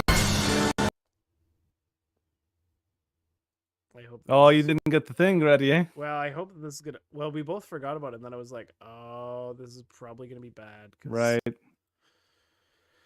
Well, we hope that it works. But that's all right. You got this. There's no guarantee. You got this, bud. My goodness. Yeah. OBS, my goodness. Videos you are not just- playing? Well, it's just everything is just slowed to the 25th degree. All right, move on. Nothing to see here. Please disperse. Nothing to see here, please. I never get tired of seeing that. It's so good. Every time you always love it. Okay. Oh, it's so good. So why is Super So, Klaus in Schwab today's- even at the G20? But Yeah, please, so do your prepper intro. in today's segment of Nothing to See Here, we're going to talk about the so-called conspiracy theory of the G20 of Klaus Schwab, the World Economic Forum, and the so-called Great Reset. Because, by the way, if you even suggest that there's something going on with this organization and everyone in the world seems to be all playing from the same playbook, you're labeled a conspiracy theorist. But is it really? Well, we're going to cover that today. So take it away, Steve. Alrighty. So, why is Super Crude Klaus Schwab even at the G20? Did you ever vote for a Brave New World created by globalist Klaus Schwab? Well, it doesn't really matter I whether don't you remember. wanted it or not, because under President Joe Biden, it seems that America's on the long for the ride anyway. This week at the G20, Schwab told government leaders that the entire world order needs some change. Okay, time's for the jobbing. If we look at the challenges, we can speak about the multi-crisis, economic, political, social, ecological, and institutional crisis. Schwab said at the not bad. G20 summit, but actually, what we have to confront is a deep systemic and structural restructuring of our world. And this will take some time, and the world will look different after we have gone through this transition process. Schwab, of course, is a German engineer and professor by trade, as well as the founder of the World Economic Forum. He was never elected leader of a condo association, let alone a government. Nevertheless, he has been pushing for the Great Recess for all nations for quite some time. In 2020, arguing that COVID presented a grand opportunity for his vision, he called upon countries to implement long overdue reforms that promote more equitable outcomes. Depending on the countries, these may include changes to wealth taxes, the withdrawal of fossil fuel subsidies, and new rules governing intellectual property, trade, and competition. Now he is calling upon nations to work together to hasten the transition. Politically, the driving forces of this transformation, of course, is the political transition to a multipolar world, which has a tendency to make our world much more fragmented. He added this week, for this reason, events like this one, the G20, and so on, are the very important connectors to unwind a too great segmentation. Now you're sounding a little bit like almost like I know. Mexican. For the reason events like this one, that sounds more like Mexican. More German would be like for this reason events like this one, But the I have G20 to, and so on. because it's a German accent. But of course, Klaus Schwab does not talk very emphatically. No, he definitely doesn't. For this reason, If you look at all yeah. the challenges, For this reason, we can speak events about like a this one. Is more subtle. Like there are other German For speakers. it's like that you are got to say a much lot more of ziz. z. So I find it funny For that like for this reason. this Twitter page is like the For- Wall Street Bros from the tendies, what was it? The Tendy Men come. Mm-hmm. Yeah, which I still have Yeah, to let make me something get- out of that video. Okay, let me give it a shot. See if I can do this. Like the last sentence. For this reason, events like this one, the G20 and so on, are very important connectors to unwind a too great segmentation. Hello, Mr. not bad. Scotsman. Mr. Scots, is that Oh, Scottish? you were heavy Scottish. Okay, I gotta work my German accent. If I was doing this, like I would do that almost identically. I was doing this Scottish. For this reason, events like this one, the G20 and so on, are the very important connectors to unwind the too great segmentation. Oh, It's a man. subtle difference. Yeah. All right, so here's the important thing. So Klaus Schwab, why is he at the G20 summit? What is his influence? The big question here is what on earth is the deal with the WEF? Okay, this is a big big gaslight of the powers that be. So whenever you encounter Facebook, Twitter, YouTube, all these kind of big things, including all the major governments like the Justin Trudeau government to the Joe Biden government, one big attack they make is you are crazy if you talk about the Great Reset. There's no giant group that's trying to push the world towards any kind of big thing. That's just crazy talk, to the point where there's an unlimited number of fact checks that constantly come up whenever anybody shares or even says anything that suggests that there's some plan of any kind that's trying to kind of organize the world towards like an end goal. That's basically the theory of it. So if I don't know if you got the next story there, Stephen, like this is a very common fact check that you get from Facebook, for example, is lead stories. Lead stories is, if you're familiar at all with Facebook, you'll get these all the time. They're brutal. If you do any research on them, you know that lead stories is pretty much it's no better really than like tabloids like the National Enquirer or the Star. They're basically the same. And some of the authors of these articles are brutal, but this is what you get. Fact check. The Great Reset is not a secret plan masterminded by global elites to limit freedoms and push radical policies. This is classic gaslighting techniques. This is classic propaganda, trying to make you sound like you're the crazy one for believing this stuff. You're crazy. We are not trying to take over your life. No. You'll be great. You're like your schnitzel, and you're like Luerhaven. Your schnitzel will be filled with crickets. It'll be delicious. Your schnitzel is made of bugs. So, you will take your schnitzel. I like it. Now the problem is that no matter what they try to do, all these, because remember, the fact checks are nothing more than government-sponsored gaslighting to try to like convince the populace that, oh, this is crazy, this is nonsense, this is like basically gaslighting. But it's not crazy because people are saying this out loud. People actually laughed today. I remember seeing the Dan Bongino show, and he was basically saying like, they're basically telling you that, oh, there's no like conspiracy, like nobody's trying to do. And then they have like Klaus Schwab actually speaking at the G20, which legitimizes him. So he's not just some like foreign actor who has no influence. It's like he's talking at the G20. It's basically right in front of your face, and they're like, well, don't believe that, you're nuts if you think that. So it's just they're trying to tell you that the classic line is like, no, that's not happening, but it's also a good thing that is happening. Yeah, it's a good thing, and maybe you should be like telling other people about how great it is. Yeah. It's like, it's not happening, but also, it's great. And it is happening, and it's good that it's happening. This is like their classic playbook. They pretend like it doesn't exist, and then when they can't deny that it doesn't exist, they're like, well, yeah, but it's good. It's good that it's happening. It's wonderful, and you should be on board. It's like, oh God, these people are such liars. My goodness. But yeah, so let's take into account some of the things, some of the trends that we're seeing that seem to support this nonsense. So one of them, this is from the Westphalian Times, and the article says, one of the world's largest hedge funds just warned of potential societal collapse and hyperinflation. Who could have seen this coming? So remember, you have to look at patterns. You can't look at individual things, but patterns overall, and see if they're all lining up. So so take this one, Stephen. So Elliott Management, one of the world's largest hedge funds, was founded in 1977 and currently manages over $56 billion in assets. But in the letter, it warns the dishonest policymakers have put the world on the path of hyperinflation and societal collapse.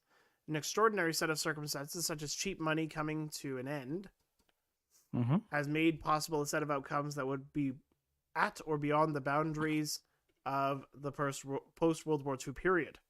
Investors should not assume they have seen everything because they have been through the prior financial crises and crashes. The fund blamed much of these events on politicians who were dishonest about the causes of inflation and blamed the phenomenon on supply chain woes. rather than the unprecedented money injections into the economy in the form of dubious, politically motivated aid packages. The fund warned the world is on the path to hyperinflation, which could cause global societal collapse and civil or international strife. The fund argued that there are many frightening and seriously negative possibilities. The false premise that we will not panic, because we've seen this before, does not comport with our current facts, the letter argues. Right. So, quick question for you, Stephen. I'm actually curious if you maybe know this. Are you familiar with something called the Bronze Age collapse? Have you ever heard of that? And if you're not, I can kind of give you a really quick recap. Basically, I studied this when I was in... The Bronze Age collapse is this weird phenomenon that happened in like during the Bronze Age historically. Before the collapse, there was like the Egyptian kingdom, the Egyptian empire, the Hittite empire, all these empires around the Mediterranean. Very highly sophisticated societies, incredibly complex trade networks, all these big things that created an incredibly high-end kind of society and prosperity for the people in the region. Then suddenly something happened, and the entire like civilization of the entire region collapsed. And for hundreds of years, you saw nothing of high level kind of sophistication. You saw like scattered tribes, scattered peoples, nothing in terms of like high level trade or high level anything. The basic theory is that something happened that completely wrecked the system and it all fell apart. Here's how this is relevant. What we have today, we have an incredibly complex system that ensures stability, right? If you have a famine in Alberta, you don't feel it because you can import food from Mexico, from Asia, from anywhere else. The ability, the complexity of the system is what creates the stability. However, there are ways to destroy that system. But once it's destroyed, once you destroy the interconnected nature that makes the system strong, the collapse is so massive that you create a massive crisis that you can't recover from. You basically have to rebuild from the ground up. That is what it seems like they're doing.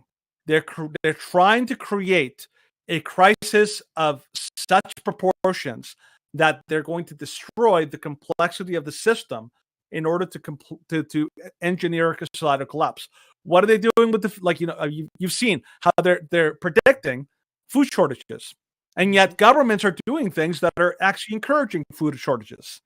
But it's not just that one government here, one government there doing it. They're doing it everywhere in the Netherlands, in Canada, in the States. All sorts of policies designed to create the conditions for a food shortage. All the inflation, every country on earth is all following the same MO about inflation. They're creating this crisis, they're feeding the conditions that will create a complete monetary collapse. Again, don't look at individual stories, look at patterns. The fact that every major country on earth is following the same pattern should tell you that this is not an accident. That there's an orchestration, a sophisticated orchestration that you have to keep in mind. This is not, you're not crazy for noticing this stuff. They want you to think it's crazy to believe this, but it's not. It's right in front of your face. They're not even trying to hide it. Yeah. And this takes you into the last story. Again, this is a guy named Dan Bongino. If you never heard of him, he's great, but he understands this better than anybody. Like the whole patterns, the whole like the big picture, and he does a great job of pointing this kind of stuff out. So yeah, take it away, Steve. Okay. There's the video. Yeah, I'm here in Sharm el-Sheikh, Egypt. Oh no.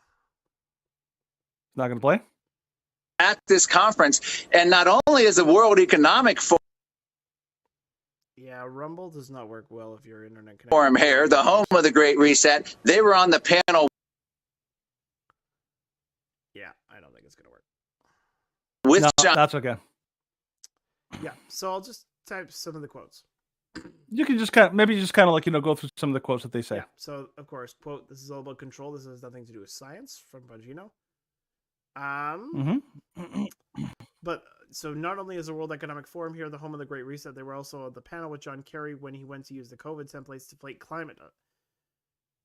Oh, they want to use the COVID templates to fight climate authoritarianism. You don't have a say. Democracy goes to die when they talk about it like that. Well, we talked about this for a long time about how they've been planning to use COVID policies and, of course, social credit systems to push climate alarmism and climate lockdowns.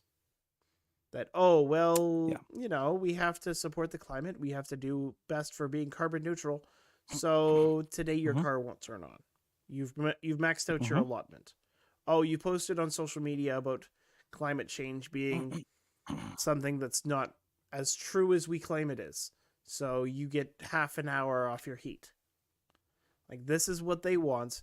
They want to be able to punish you for not going along with the narrative so that there is a high caste and a low caste.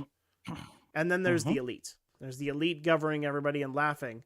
And then there's the high caste that go along with the narrative and are given kind of scraps from the table. And then there's the low caste who resist and say no. And they're not given anything and they're expected just to die. And die quietly without protesting or even saying a peep about it. Yeah, and it's interesting because you see all of these patterns. Every country on earth is instituting like they're instituting the same things. I think what the next step that's going to happen, Stephen, is they're going to start using some kind of COVID health passport in order to restrict travel. They're gonna try to make it so that it's impossible for you to travel unless you're taking these shots. And the shots are basically a gigantic super mess because they're basically trying to create the conditions so that you are basically stranded in your country unless you play along. Again, this is all about playing along. You have to play the game. You have to play along. There's no such thing as I don't want to, or I don't need to, or anything like that. It's you play, or we're going to punish you until you do. So again, the whole idea is that if you look out there, the WEF, the Great Reset, this is not a secret. They're not even trying to hide it. Trudeau messed up in one interview where he basically called it out by name. It's like it's a chance for a reset. He said it out loud. Joe Biden has also talked about it out loud. It's a very poorly kept secret. So don't let anyone try to convince you that you're crazy for believing that there's a serious intentional plan. You don't even have to believe in crazy ideas. This is a very simple idea. People with a lot of influence, with a lot of power, have basically are working together in unison with other people in the world, using their influence, their money, their power to try to force and try to bully governments to comply. This isn't even hard to believe. In Africa, countries are being blackmailed to support the transgender ideology, the abortion ideology, and all this kind of stuff. They're being blackmailed and are being forced. This is not crazy. So you're not crazy if you think that the Great Reset and all of these, this cabal of people are out there using that. You're being gaslit. You're being abused. Don't believe them. You should talk about it. Yeah, rise up and destroy them. That's right. Yeah. But don't let them convince you to shut up. That's not the goal. Don't let them convince you to shut up. That's not the way you should go. And don't let them convince you to turn on your family members like this douche of the week.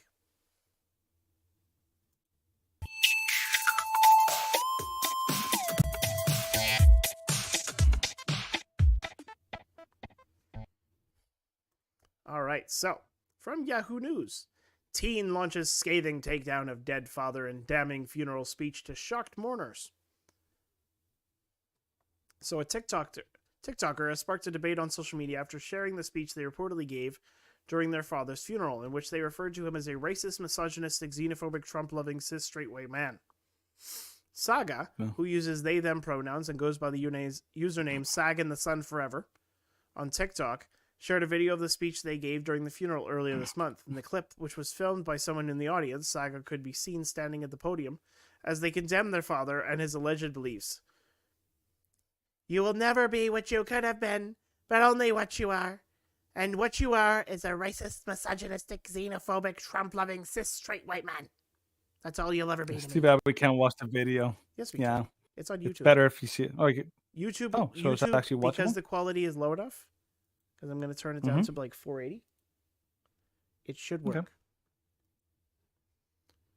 So let's do it. And what you are is a racist, misogynistic, xenophobic, Trump-loving, cis, straight white man. It was the idea of what you could become. I missed being able to hope and wish that one day you turn a corner and see the world from my perspective. I missed the idea that one day you might help me fight for the things that matter. I missed my fantasy of you. Because when you died, it solidified the fact that you'll never be what you could have been, but only what you are. And what you are is a racist, misogynistic, xenophobic, Trump-loving, cis, straight white man. That is all you will ever be to me. And Dad, before you tell me to respect the dead, please remember that you disrespected and disregarded the lives and deaths of entire communities of people with your ideology. You told me to never back down, so I won't. You know for a fact that even against you, I'm not afraid to share my peace. You are everything I aspire not to be, and I refuse to stand up here and sing the praises of a man who is the paradigm of white supremacy. So I'll take your racist mindset, I'll take your money, and I'll take your advice. And I swear to God I will make this world a better place. Not at all because of you, but in exact opposition to you. Thank you. And people clap. People clap. Just lovely. Yeah, this is... Ugh. Like, that's what these people... That's how these people treat their family members. Like, I've heard of many people who voted for Democrats because they're like, oh, if you vote for Republicans, then I'll never speak to you again. Then you're basically dead to me. Like, the left and the establishment basically views... Well, they view anyone who disagrees with them as the enemy, even if that person is their family members. Like, I had some conversations with certain family members who were on the left, and one or two of them essentially tried to call me a white supremacist because I said that George Floyd's death was likely not caused by the cop. They're like, well, you're promoting white supremacist conspiracy theories and you're promoting fascism. And I'm like, what? Since when? Like, this and everything that she's saying. Like, I'm guessing that, well, the best guess is that every single word in that speech is completely false. And that her father is just a typical kind of Christian guy who supports Trump. And because of that, she's like, oh, you are the emblem and the symbol of white supremacy in this nation. No. Yep. He's just a guy who doesn't believe the same thing as you do. And despite him being your father and him raising you and him giving you the money to survive, you would rather him be dead. You're happy that he is dead. Because, well, that's one less bigot in the world. Yep. You know who the people are, Stephen? Who basically resort to name calling? In general, like, you know, in a school. Okay, if you're in a school, let's imagine like a grade school. Who are the people who resort to name calling? The intellectually weak? No, the bullies. Well, yes, but the bullies were always the name callers. Weak. No, but that's my point. If you're a bully, let's take the simplicity of school and apply it to society. If you're in elementary school, because I used to work in elementary schools, and I always knew who the bullies were. If you're calling someone else names, if you're basically just calling them, you're stupid, you're ugly, you're fat, you know, like all these kind of things. Those are the bullies. That's bully behavior. That's bully language. Somehow we forget this when we grow up. What this girl did is she's just being a bully, and this is what our society is indoctrinating these kids in schools, in university, and like wherever these little hubs are, they're basically telling them that, oh, by the way, you could be a horrible person and we're going to clap and applaud you for being brave. By the way, in order to be brave, you have to have a risk. This girl risked nothing in saying these things because she's going to be protected by the woke mob. She faces no repercussions, no risk of real things. They'll say, will. oh, you stood But she's a up bully. to your She's patriarchal influence. Yeah. Oh, there's no question that she's a bully. Like, if I find that there is an interesting dichotomy, because I'm thinking about this video, and I'm like, okay, if I had somebody who wasn't family and related to me, and they actually were like a legitimate white supremacist, and I was told to speak at their funeral, I probably would not call them out in the way that she did, but I would definitely have some sort of message that would be against what that person stood for without condemning them directly. Yeah. But to do so to a family member, especially to a parent, like what this girl should have done, and I'm sure the father tried to do it many times, is okay, let's have a real discussion about policy. Let's have a real discussion about what we believe. She's like, no, I will never have a discussion with a white supremacist fascist. Yeah. Because they do not want to be unindoctrinated. They want to continue because it gets them accolades, it gets them attention, and it gives them faux victim points and virtue signaling points by attacking those in their family members, because you're standing up to the man. You're standing up to the cisgender authority in your life. When all you're really doing is just destroying your family's love. Well, it's also like, pick your place. You can, I hate the fact that she's saying this, but she's also saying this at his funeral. There's like there's like a rule almost, like you don't do things like that. You don't trash at a a place like that. So to like do that sort of requires you to only be reserved completely for, like, self-centered. Yeah, to do so would only be reserved for like the greatest serial killers, for like those who are truly, truly wicked. And it's like, well, he's not going to have a funeral anyway, and nobody's going to say anything nice about a guy who killed multiple people. But by all accounts, this person, like, that was a fairly big building to have a funeral. Seems like he was fairly well liked, aside from by his own daughter, who fell into wokeness. Like, for example, if I had, like, not to trash on my brother, because he would never do this. If my dad died, and my brother went and did the funeral, and he said something like that, I would go up on stage and slap him.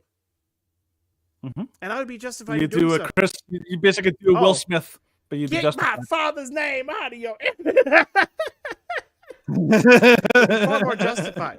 Far more justified. You'd be far more justified. Far more. But everybody was like there were some gasps in the audience, but not one person said anything to call her out, to castigate her, and to shame her for the wickedness that she was perpetuating on her family. And it is wickedness. We live in an upside down world right now. Like, I think we did the segment a while back, but I basically compared like the old school, like, cowboys versus Indians. It was black and white. The cowboys were the good guys, Indians were the bad guys. Always. It was never any. It's always super simple. Good guys, bad guys, super clear lines. Right now, we're living in a world where a person like her is always the good guy. She's always on the right side, and she's always the champion. This girl can say whatever the heck she wants. She can say all sorts of swear words. She throws out names. She's vile. She's selfish. She's narcissistic. She's vindictive. All of these things she's not a good person. But the world treats her like she is a beautiful, perfect person standing up for the weak. But the one thing one thing that you were always warned by the heroes in history. So Martin Luther King says things like this, as well as Gandhi in historically, a lot of like people in the past, they said you always have to be careful not to become the very thing you hate. That's a thing that they always said. Martin Luther King said in your non-violent protest, be very careful not to become that very hateful person that you're trying to address or go against, because it's very easy to become the villain yourself. These people, that rule goes out the window. This is why I think that they're like a cult. Okay, they don't necessarily have a religion, but they operate like a cult. They're so completely unable and capable of seeing outside of their completely manicured belief system that they can't see that they are super hateful. And it's sad. It really is sad. This girl has no clue that she is like she's basically like that video of the like Hans.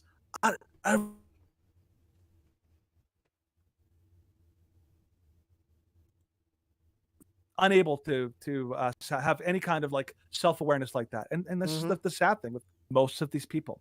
I don't know if you can play some of those little clips of her afterwards, Stephen. Can you? Oh, because I didn't actually see these before. There's I a couple sharing of my clips screen with you, but I can. Yeah, go for it. Yeah, because I thought those were interesting. They kind of showed a little bit of her, Of what she's like, a little more of what she's like. So here, let's go. Insert cash or select payment type.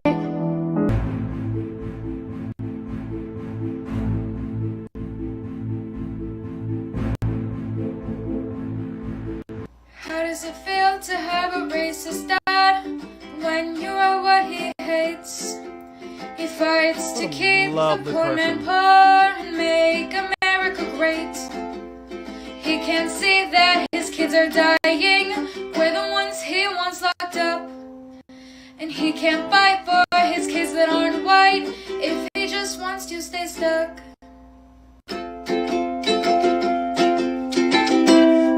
I knew that a time would come where I couldn't tell him thank you. And now the time has come where I can't tell him thank you anymore. And while he has done a lot of negative shit, he's done a lot of positive for me too that I'm very thankful for. And I just really want to remember to tell the people in my life that I appreciate them and I'm thankful for them. Even the people that I have beef with, even the people that I'm not so close to, I want them to know that I'm thankful for the role that they've played in my life in making me the person that I am. The Black experience is literally an experience like no other, which is exactly why I'm at an HBCU and pretty much only want to have Black friends and partners. It is just literally impossible to explain the Black experience. Like, you can have a Black husband, you can have a Black child, you will literally never understand the Black experience. Saying that I could be racist the same way a white person could be racist completely invalidates the racism experienced. When white people experience what they call racism, it's like they're being called a Karen or they're being called a cracker or something. When Black people experience racism, it's being thrown in jail unnecessarily. It's being shot in the streets for literally doing nothing. It's having your neighborhood gentrified. It's having... Man, it's just like, how can I scream propaganda today? Like, even everything that she was saying, like, it was clearly there was a reaction to her video. And she's like, well, I'm not ungrateful for my father. And it's like, well, you clearly just said that if you want to have any connection with your father, then it's like, insert cash and payment type. I want you to give me money so that I will spend time with you. Yeah. What am I grateful to my father for? I'm grateful for him to be my personal ATM and pay for my crap because I am a selfish little turd. Yeah. This is the kind of person that fits the V categories, like the V words, like speaking of, like, name calling. She's vapid, she's vindictive, she's vain, she's what was the other ones? She's vile. Like, this is actually vile the way she acts, right? Now, I don't know. I saw this video today and I thought it was perfectly explained. There's a guy on he was on a street corner holding a Trump flag, obviously because Trump just kind of came out and announced that he's going to run for president. And some guy walking by called him, like, he used the word, he's like, bigot, He just like threw it out there or something like that. It was like, well, you're a pedophile, and you're like, you're a pedophile, and you're like, you're a fascist and all that kind of stuff. He was like, yeah, I can use names too. I can just call you random names too. And the guy was like he didn't know what to say. This is what they like when you have to remember, when this girl uses the word racism, it's not real. It's a completely made up view of racism. Racism to her is, you don't believe in my view that the boogeyman is out there. This is a boogeyman version of racism, that the boogeyman is out there and he's super scary and he's super everywhere and people are suffering and dying in the streets, but it doesn't align up at all with reality. That's what she says about racism. It's like the boy who cried wolf. And when she says like white supremacist, she's not actually describing what is a white supremacist. She's just a white person who agrees with people I don't agree with. That's basically what she is. When she says Trump, she basically believes every single lie that she's been told her whole life about. Like, did you notice even like Stephen, at one point she says like, oh yeah, I would only marry black people and she would only associate with black people. That's basically the like that. That's almost the same as what Candace Cameron Bure said, but far worse. Candace Cameron Bure didn't say she never associates, would have nothing to do with. She just said she's going channel is going to a company focus, which is more aligned with her core beliefs. That this company is going to focus on. Yeah, no, not at all, not at all. Whereas in this their girl view, is like, I'm going to be hanging around with people who share my core beliefs, but I'm also going to be excluding anyone who doesn't. Yeah. Which means that this is projection. It's a perfect example of projection. Everything she's accusing her father of, she's is guilty of that and more. Yeah, and this is why it's so sad, because these people are as close to a lost cause as you can get. Yeah, they really are. There's no hope for them because they're so mentally incapable of listening. The approach of the left is, I speak, you listen, and there's no debate. That I can shout you down. Yeah, and you'll see this. Every single person who falls into her level of leftist lunacy, that's what they say. Your job is to listen to me, and I get to speak. Everything I say is true. Everything I say is beautiful. Everything I say is right. And any attempt by you to say anything other than than I agree is violence. It's hateful. It's like, it's basically like the analogy you and I always use. It's like you're trying to have a conversation with someone who's constantly trying to fist hit you. It's like you're not operating from the same level. They're trying to hit you. You're trying to talk. It's like, why you can't talk with somebody like that, because it's constantly attacks. This girl is unfortunately part of the cult, and this is what the world's trying to convince. But honestly, the fact that she said this at her dad's funeral, shows that she is a really horrible person, and unfortunately, the kind of person that nobody should be friends with, because she would, if it came down to it, she would literally like throw you under the bus, literally and also figuratively. If she could get away with throwing you under the bus, she probably would. Yeah, that's the kind of like hatred these people have. Most assuredly, this week's douche of the week. That's right. All right, so let's bring it in today's show. By the way, one quick thing. So Conquerworm, he shared something I'd never heard of before, the YYC Shapers website. I was like, oh, how about that? They actually have a WEF website focusing specifically on people in Calgary who are totally on board with the. So yeah, feel free to check that out. YYCshapers.org. Apparently, Calgary's not even trying to hide the fact that they are totally on board with the Great Reset. Lovely. Yep. All right, so that's going to be where we end today's show. Thank you for watching. Thank you for listening. If you've been following along with the live stream on Twitch or on YouTube, thank you for contributing. Thank you for commenting. It's been fairly entertaining going along and responding to whatever questions you may have. If you are watching the video later on any of our other video platforms, such as BitChute, Rumble, and YouTube, then of course do not forget to give us a like, comment, subscribe, and tell us how we're doing. If you're following us on our text platforms, then of course, like Parler, Gitter, Twitter, and Facebook, then share our posts, tell us how we're doing, comment, tell us that you love us, and give us a review if really necessary. If you want to see us in person in Calgary, we are going to have a special event. Next Saturday night, I'm still trying to get all the permits cleared because bureaucracy takes forever and is stupid. Next Saturday night, Lord willing, we are going to be out across from City Hall, between City Hall and Olympic Plaza, and we are going to be showing the procedure. We're going to be having it on a fairly large screen. I have a projector, and I'm going to make a 2x4 stand. And we're going to put it where everybody can see it as they're coming past City Hall and coming off the C train. So it's going to garner attention. It's probably going to make some people mad. So probably. But that's life. It's going to make people mad. That's not any fault of ours. It is their own guilt responding. We're not trying to make people mad. We're just trying to make sure that the reality of this horrifying thing gets exposed. So if you want to join us, send us a message in any of our content platforms and let us know.